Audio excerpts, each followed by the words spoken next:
Hi everyone, it's Syrian Girl. I'm joined here today by a Syrian soldier. His name is Samir and he's from Homs. Hi Samir, thank you for joining us. Why are you fighting? What are you fighting for? Actually, what we are fighting for is, according to our belief, we are fighting for Syria, for the Syrian people, and for ourselves, for the Syria how we know it, not as the Syria as the Western acts want it to be. We used to be Syrian, we never used to be any kind of sects or religions or any otherwise the new, as they call it, revolution. And Syria wants to make Syria. So you would say then that your fight is both anti-imperialist and pro-secularism?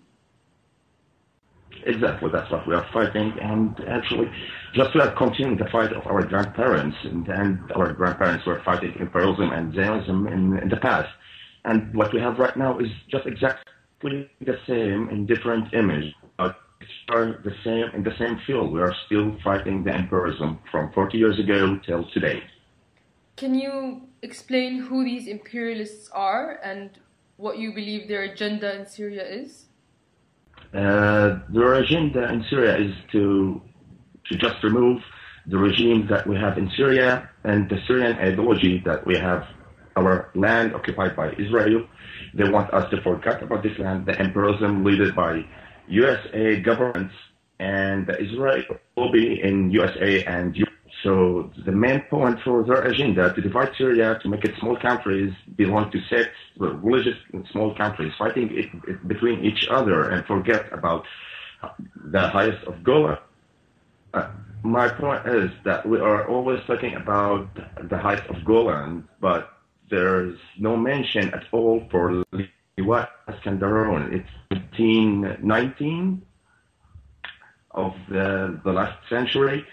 And till today, it's occupied by the same, we can say, the same new empire of Osmanian, led by Erdogan. So we have Iskenderun, the heights of Golan, and there is some few parts from the north of Aleppo. It's occupied by Turkey, but it's Syrian territory. That's what we have. That's what we believe. It's our land, and that's what we are fighting for, to bring back our all lands together to the same one that you were talking about.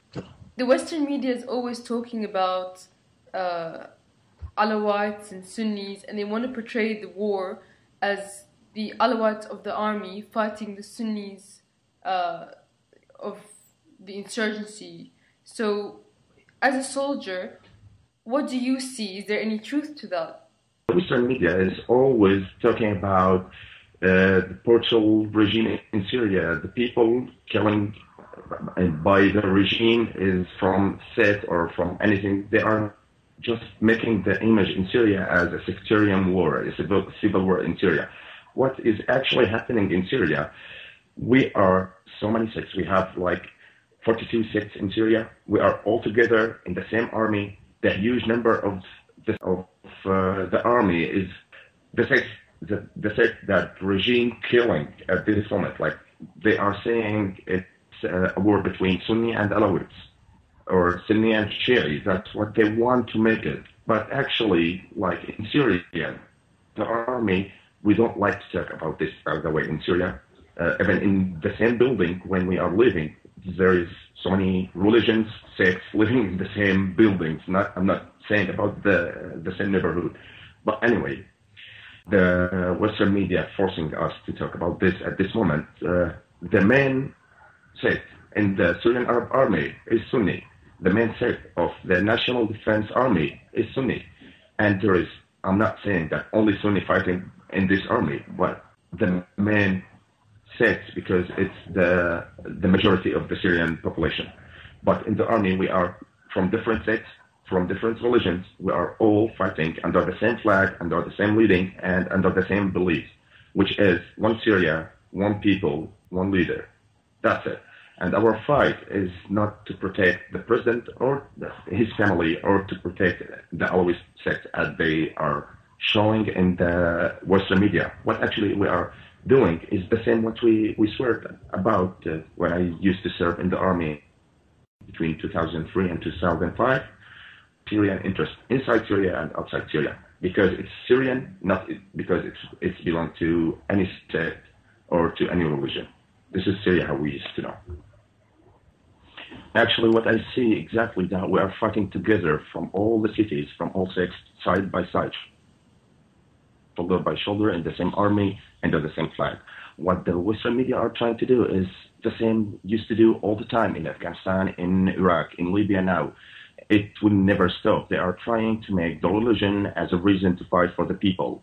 Here in Syria, we don't believe in sects. We don't believe in one religion. We believe that we are Syrian, the God for prayer, but the country is for everyone. You can believe in wherever you want. And as a soldier, I'm not going to talk about civilian people. As a soldier, our mission is to protect Syria and the Syrian people and to bring the safe and safety back again to Syria. This is our mission. As a soldier in the Syrian army, as the army believe in one rule, what our faith is, the victory or martyrdom. That's our faith. That's our mission, and that's what we are going to do, and that's what we keep doing till the last breath or blood drop we have to protect Syria. I guess that would bring me to my next question about some of the battles you fought in. I know that you were, you know about Qusayr, and also I was hoping if you could tell us something about what's happening in Aleppo. Yeah, what's happening in Aleppo? It's the military is still working over there. Now our military troops and our national defense forces, now they start moving from defense position to attacking position, or we can say counterattack. The storm of the north is not going to stay for a long time before we liberate Aleppo from all these terrorist groups over there. And about Qusayr, it's first of all, just let me the capital of revolution, or wherever they are trying to say. Homs is a very peaceful city, and I don't believe what they say. What's really happening was some, as we all know, into Bab Amr, and from there they start occupying street by street, and now there is 2 or 3 streets in the city occupied by these people, and they are just trying to hold on as long as they can. But they are just trying to catch this life. They are trying to find some way to escape, but they cannot do anything in Homs. And about Qusayr, the same thing. They pushed all the people from their villages on the countryside of Qusayr, and from Qusayr itself. The majority of Qusayr, it's not Sunni or Alawites or anything. It's a very mixed city. There is Christians, Muslims from all sects, Sunni, Shiites, Alawites, Druzi. There is from all the sects. What's really happening, this is imported from Syria. Even if there's some Syrian people between them, but those Syrian were living in Saudi Arabia or in Kuwait or in Gulf area anyway. So what's really happening, the people of the city didn't do anything. They were against all these problems in their city. In Qusayr, after we liberated, what we faced over there was really, according to what they say, the strongest resist from their side. What actually happened, it was a battle for 3 hours. In 3 hours, we could enter the city. We could reach the center of the city. We put our flag on the tower of the clock of the city, and that's what happened. But what really faced over there was the caves and all these tunnels they have under the ground. We are fighting rats. That's what what's really happened. Now the city is peaceful, safety, and the people are start going back. So many people already now they're back to their houses, and still so many people going back at these days, and even at this moment there is some people going back to their city. Great. And the last thing we have here is the countryside or the rural Damascus. In rural Damascus, what we really now having are some few pockets in Daria or in Jober. Not not a big resist over there, but again, we are facing the tunnel and caves things. We are trying to not use heavy weapons. We, as an army, as an official army, we can use one muscle, land to land, and we can destroy the whole city and finish Jobar and Daria. That it's so easy as a military action. But for our leaders, they are much more wiser from us as soldiers in taking this kind of decisions. We are trying to go into the cities as soldiers, as small weapons like AK-47 and small kinds of this kind of leaves. We are not using heavy cannons or rockets against these areas because we are trying to at least save some of the buildings that not destroyed by the terrorist groups over there. We are facing a lot of mines on the ground, or they are using some explosives in the buildings trying to stop us from going inside. But we are heading much more inside now. The mortars from their side going into Damascus, it's much more less. They are now could only breach the borders of Damascus. They cannot reach the inside city. They cannot do any more actions inside city unless few of the car bombings or small things, which is officially in all countries they call it terrorist attack. And we are trying to stop it by what we have, and hopefully it will be done soon in the next few weeks. What about all this talk about a no-fly zone or US intervention? How do you feel about that? Actually, it's some kind of joke for us as soldiers in Syria, because they were saying about this from 2 years and a half now, almost 2 years and a half. They are saying about no flying zone or sending troops to support the rebels in Syria.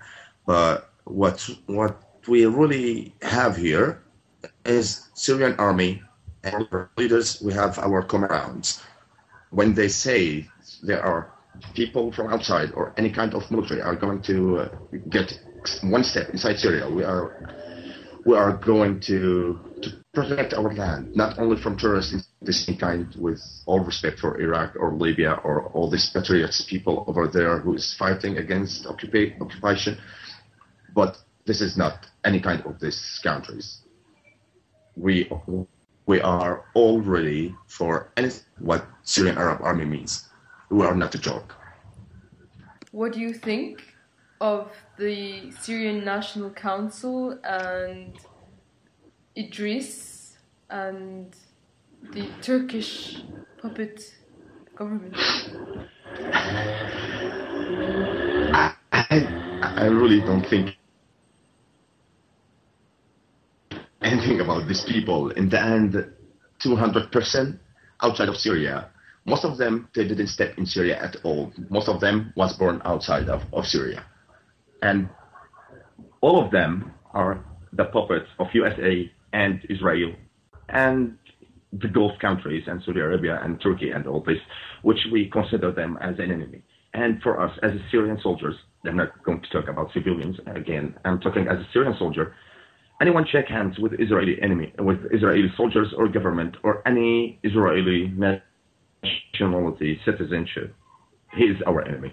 If he is Syrian or not, anyone shake hands with Israeli is our enemy. So this, whatever they call themselves, they not present the Syrian people. They are not present the Syrian goals. They are not present our cause. Our cause is to liberate the highest of Golan, to liberate the West Candaron, and we are not going to stop until we bring back Al-Quds to the Palestinian people. This is what our last president, Hafez al-Assad, may his soul rest in peace, was saying always. We're not going to stop till we get back this city. It's a holy city for all kind of all human beings, not only to Muslims, for Christian, Muslims, and Jews themselves. The Israeli is not Jews.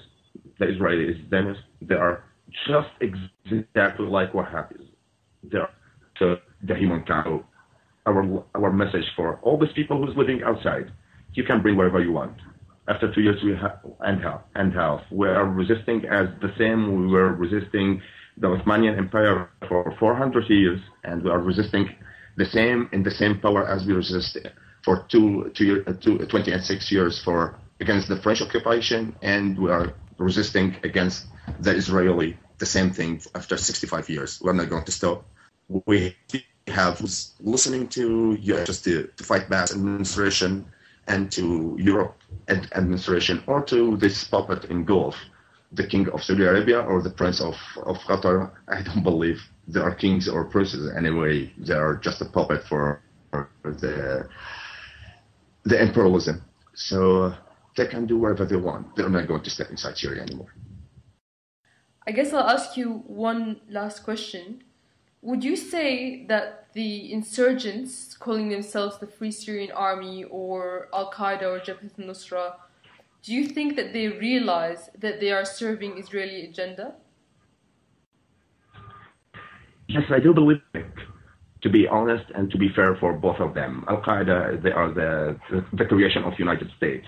They were always saying, to fight Israel, we should start fighting in this country or in this country. They start in Afghanistan, and then they start in Iraq, and then in Libya, and then in Tunisia, and now in Syria. And they didn't fire even one single bullet in Israel, or send a car bombing, or someone holding a knife to attack one soldier. So they are not going to attack Israel. They are the puppet of Israel. They are their soldiers. And about the FSA, which it's not an army, it's just remind me about Lahad army in South Lebanon. They are just the same as Israel Defense Army.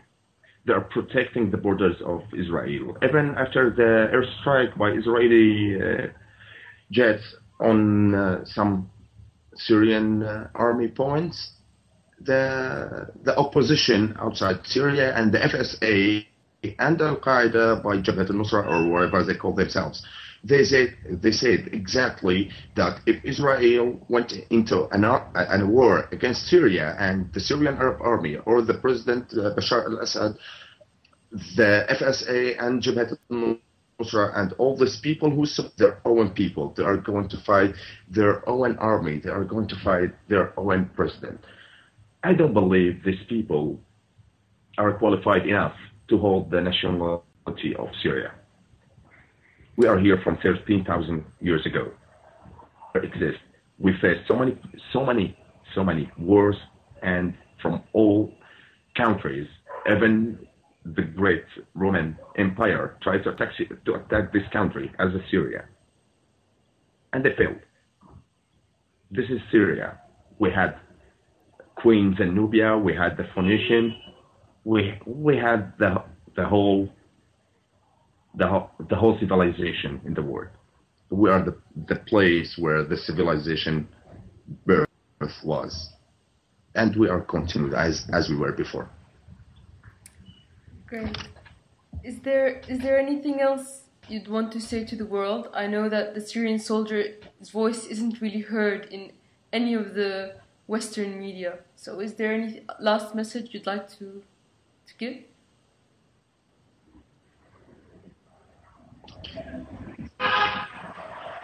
Yes, I would like first of all to wish that our souls, the souls of our martyrs, to rest in peace, and to be sure that they are the light for our path in this war. They are the light for us to gain that victory for their soul, for their blood. And I want to send a message for the whole world. As a Syrian soldier, as a Syrian person, we are fighting the whole world, and we will continue to fight anyone try or dare to step on our land. We are going to protect our people, and we are going to protect our flag and our pride. We are not going to surrender. What we have now is one option: to gain the victory or to die trying to do.